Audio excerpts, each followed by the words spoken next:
Hey there, welcome friends. It's time for another episode of Why Not? Yang News of the Day, episode 30 for Sunday, July 21st, 2019.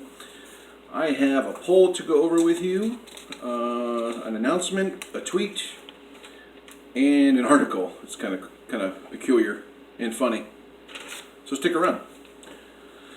Alright, so there was a poll that came out of the state of Georgia. I like to follow state polls. As I take them with a grain of salt. I mean, polls can be all over the place. It's just, but anyway, we want to track our candidates, right? So it's kind of like we got to follow polls. We got to follow the polls, right? So the Georgia Democratic primary poll for when was this? July 2nd. So it's a couple of weeks ago. It was taken by SurveyMonkey and NBC News, and the results are as follows.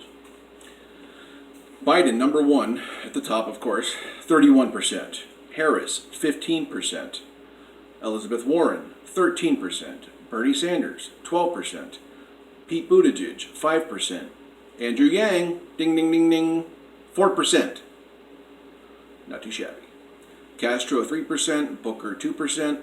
Klobuchar, 2%. Ryan, 1%. O'Rourke, 1%. And a whole bunch of zeros. Yikes. Okay. But anyways, Andrew Yang showing up in a poll at 4% is promising. Why is it promising? Because the DNC requires candidates to get on the fall debate stage at 2% or higher. So seeing Andrew Yang polling at 4% gets me excited. Take polls with a grain of salt. Okay? But still, it's exciting to see Andrew Yang polling at 4% above his range of 1 to 3%. So I don't know what the margin of error is in this poll, but I'll leave it down below if you want to take a look at it. There's probably other data too.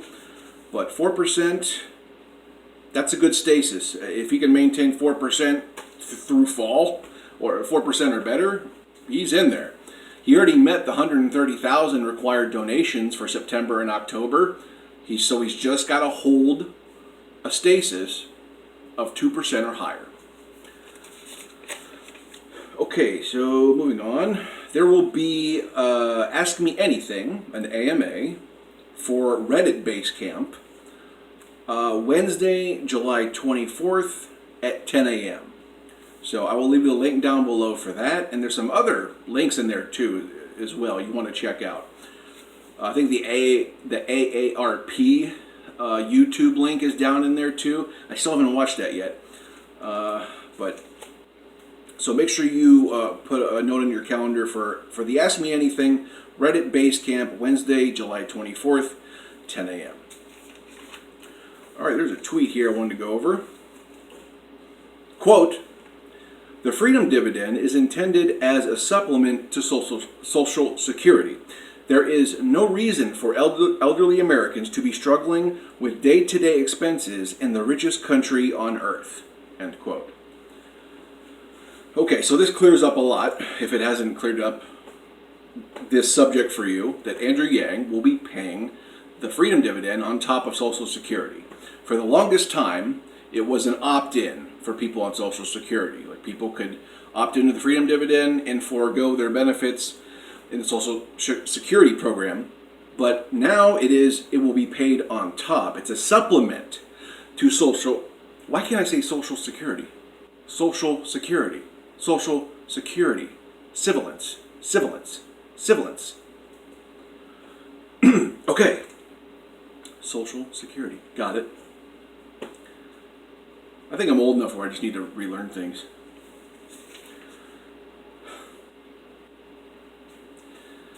Okay, so this, what just happened there? Sorry.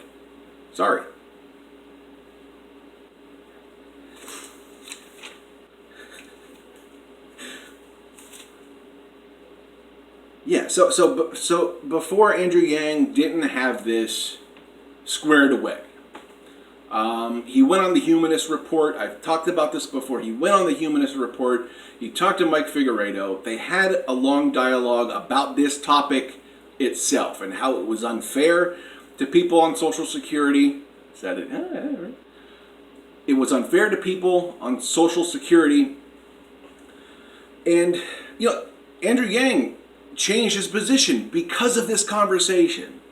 Because he had a conversation with someone on the left who's very reputable. If you don't know what the Humanist Report is, you should subscribe to the Humanist Report. Very good show. Very good left-wing YouTube show. So, Andrew Yang is malleable.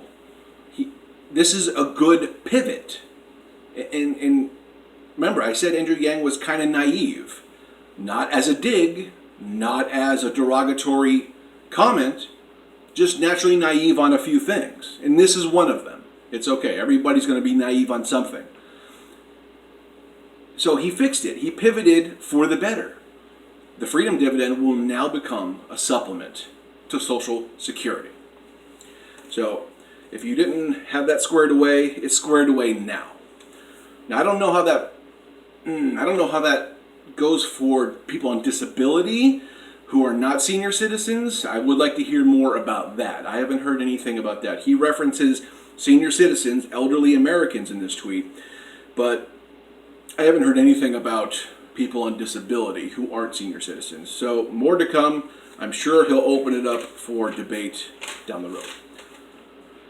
Okay, moving on. Business Insider ran an article called, quote, Yang for Area 51. Democratic presidential candidate Andrew Yang said he would love to declassify Area 51 if he could promote government transparency, end quote. So here's a quote from the article.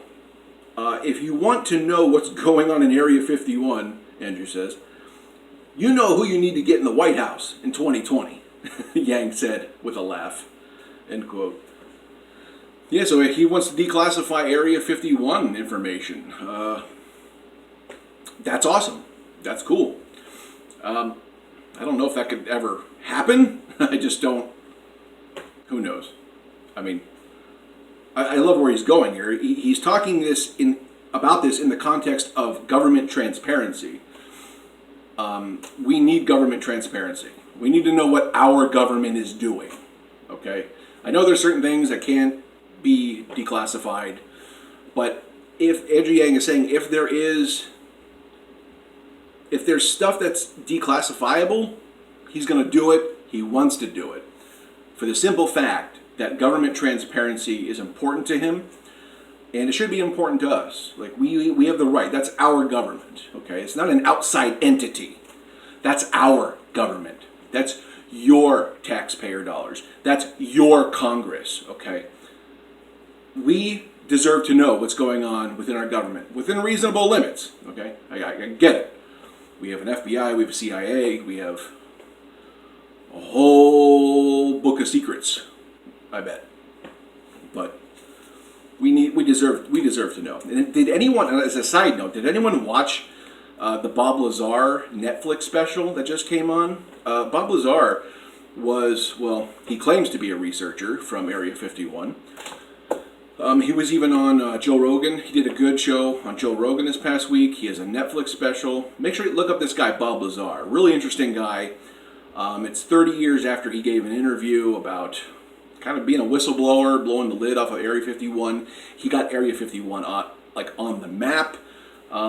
He was the guy who got it all started, got all the focus on Area 51 back in 1989 in the 80s. But a lot of controversy.